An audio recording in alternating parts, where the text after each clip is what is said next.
Personal del antro, a todos mis compañeros del antro, feliz año nuevo.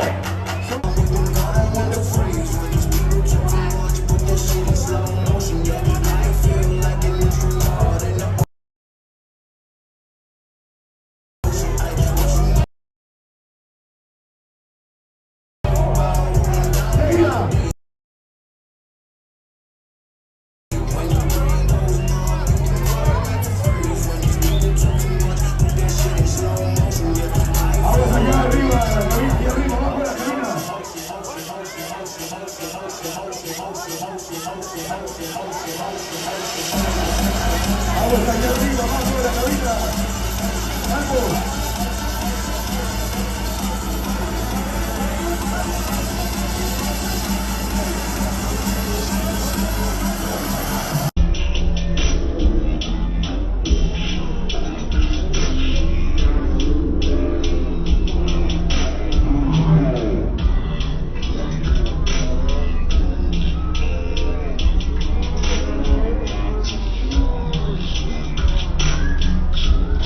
Peace, what's going on, everyone? This is Yane. Today I want to talk about two things. One, Dana White, aka Dana White privilege. And I want to talk about a term that, I don't like it. I don't like this term because the term has been hijacked and used to demonize any man who tries to uphold any traditional masculinity. That's my opinion. And the term is toxic masculinity. I want to talk about that today.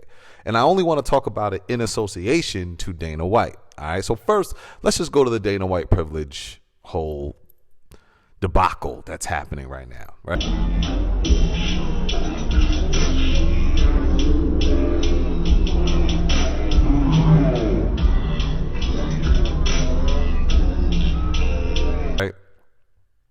Dana White, president of UFC, was recently seen in New Year's smacking his wife.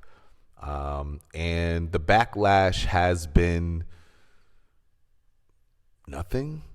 You were at a place in Cabo that where alcohol flows. Yeah, I mean, Dana, what we were told by people who were in the club, that it, at least to them, seemed that there was a lot of alcohol involved in this situation. The video that we've seen, it seems like this what started and was over in less than a minute. Is that haven't seen any video beyond that? Is it fair to say that this ended? How did this situation end? Now, granted, did I really expect TMZ to really give the hard questions? Maybe not. But when I see that he can smack his wife, show clear violence, which he has spoken about against plenty of times in the past, and then I compare it to Kyrie Irving, I can't help but to see Dana White is really showing us what white privilege looks like. Well, Nike has suspended its relationship with controversial NBA star Kyrie Irving, the company announcing it's also canceling the release of Irving's new shoe. It comes after the Brooklyn Nets guard promoted an anti-Semitic movie on social media last week and then repeatedly refused to condemn anti-Semitism or to apologize. On Thursday, the Nets suspended Irving for at least 5 games. But I think he's immature. I think that he's occasionally selfish. And I think at this particular moment in time, he comes off as a damn snob. We got to answer for what this idiot has done. A real apology, and it has to disavow this film that he tweeted out. I think Adam should have suspended him. To follow up on the promotion of the movie and the book. Can you please stop calling it a promotion? What am I promoting? Put it out on your platform. But I'm promoting it. You see me doing? Do you see By me in front of putting it out there, the people title? are going to say that you are Yeah, I promoting. put it out there just like you put things out there, right? Yeah, but Now, we're talking about Kyrie Irving, who tweeted something that was considered anti-Semitic, but within his own home, in his own opinion of how he viewed his black culture in association to, the topic of the Jews, he tweeted something that others didn't agree with.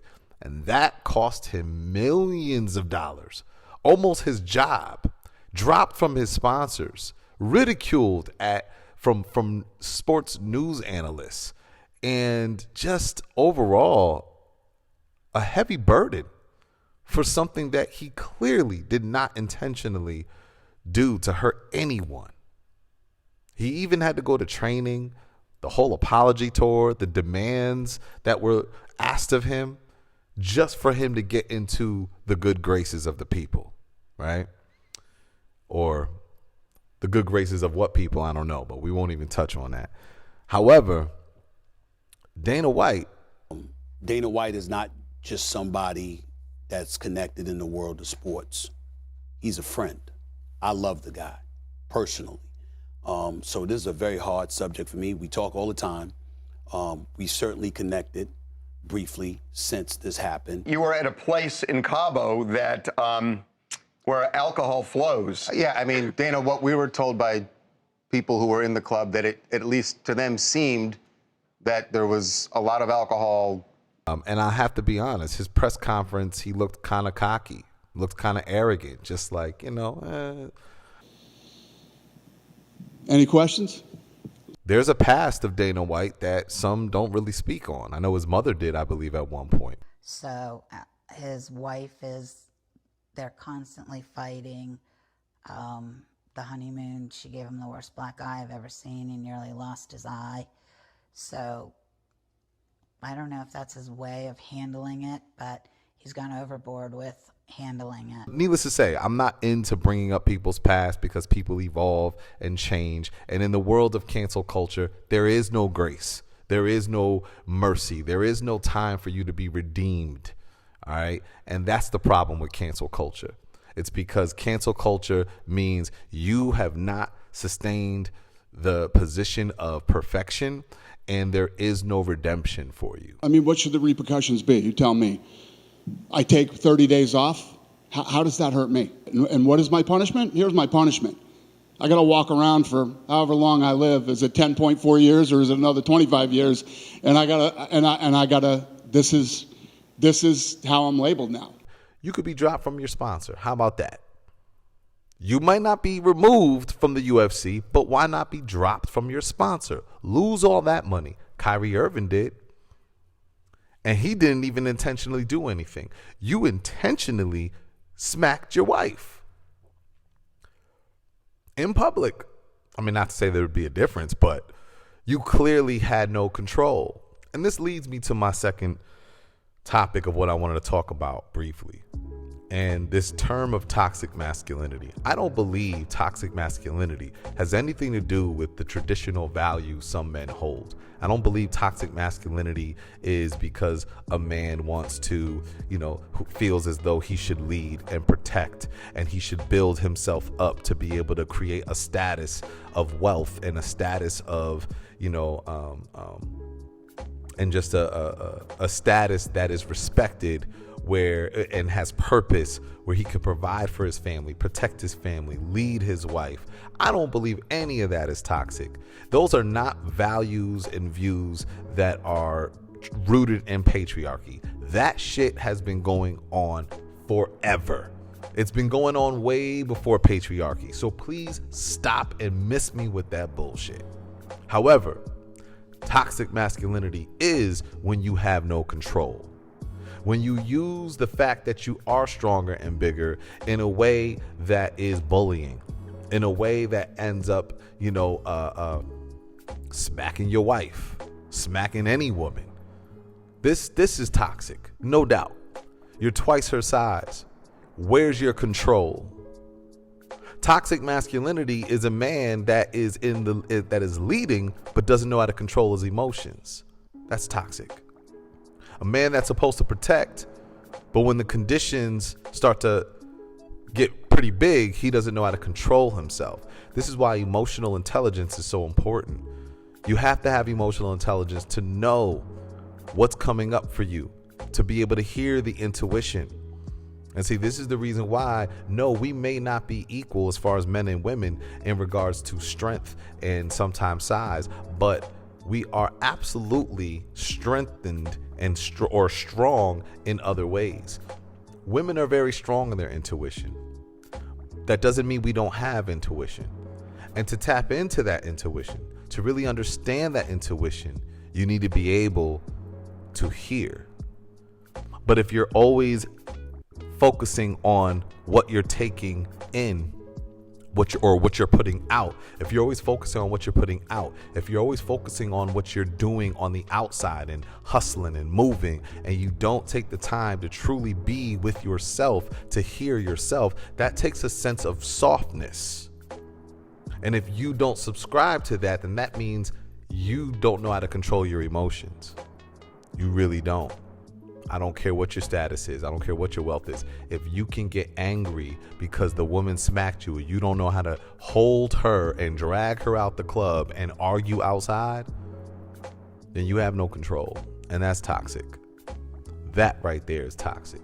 And for any men, young men that are watching this, that look up to whether it's Dana White or anybody that's in these positions, just know, no matter how much wealth you have, no matter what your status is, no matter how big you are, no matter how great you're doing in life, if you don't know how to control your emotions, not suppress them, you should be able to be vulnerable, not necessarily with your woman, but with other men at times.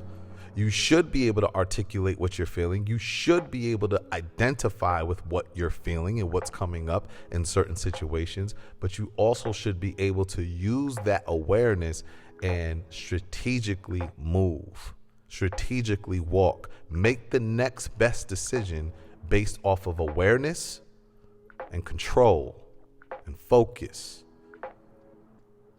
This is healthy masculinity. We talk a lot about toxic masculinity, but let's start talking about healthy masculinity, unless you're just trying to do away with masculinity within itself. And that's a problem. This is why masculinity is in crisis, because masculinity within itself is being deemed as toxic and have to be deconstructed. That doesn't need to happen. That does not need to happen. We just need to start talking about what healthy masculinity looks like and what healthy masculinity does not look like. And the way Dana White acted is not healthy. All right. So I just wanted to give that little insight on the situation that's playing out in front of us.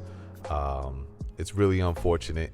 It's really unfortunate because subconsciously we are taking the narrative in that when you're white,